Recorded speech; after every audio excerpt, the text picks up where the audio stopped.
तर मित्रांनो, आज आहे दसरा आणि तुम्हाला माहित आहे का, दसऱ्याला आपट्याची पानं सोनं म्हणून का वाटतात?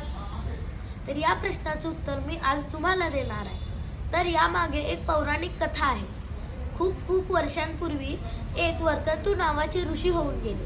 त्यांच्याकडे कला व अभ्यासासाठी खूप सारे विद्यार्थी येत असे. या कला व अभ्यासांमध्ये 14 विद्या व 64 कला यांचा समावेश होता. तर त्यांच्याकडे एक कंस नावाचा शिष्य येत असे व त्याने सगळ्या विद्या शिकून घेतल्या होत्या. जेव्हा ऋषींनी त्याला घरी जाण्यास परवानगी दिली तेव्हा त्याने विचारले की, गुरु, मी तुम्हाला गुरुदक्षिणा म्हणून काय देऊ? तर गुरु म्हणाले की, एका विद्येबद्दल 1 कोटी स्वर्ण मुद्रा.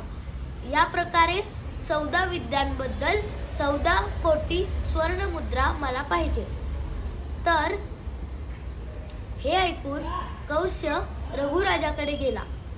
पण रघुराजाने त्यावेळी विश्वजित यज्ञ केले होते, त्यामुळे त्याकडचा सगळा खजिना संपला होता. तरीही रघुराजाने कंस पासून 3 दिवसाची मुदत मागितली.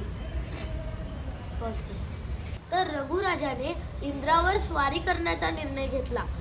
तर इंद्राला हे सगळं माहित होतं, म्हणून तो कुबेराकडे गेला. त्या इंद्राने कुबेराला सगळी हकीकत सांगितली व आपट्याच्या पानाच्या आकाराच्या स्वर्ण मुद्रा राजाच्या दरबारात पावसासारख्या पाडल्या. त्या घेऊन कंस ऋषींकडे गेला व ऋषींनी फक्त त्यातल्या 14 कोटी स्वर्ण मुद्राच घेतल्या व बाकीच्या कंसाला परत दिल्या. कंस त्या मुद्रा घेऊन परत रघुराजाकडे गेला.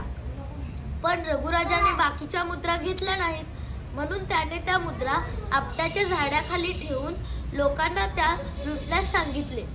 मग लोकांनी त्या झाडाची पूजा केली. अशा प्रकारे दसऱ्या दिवशी व त्या दिवशी दसरा होता. अशा प्रकारे दसऱ्याच्या दिवशी आपट्याची पानं सोनं म्हणून वाटली जातात. धन्यवाद.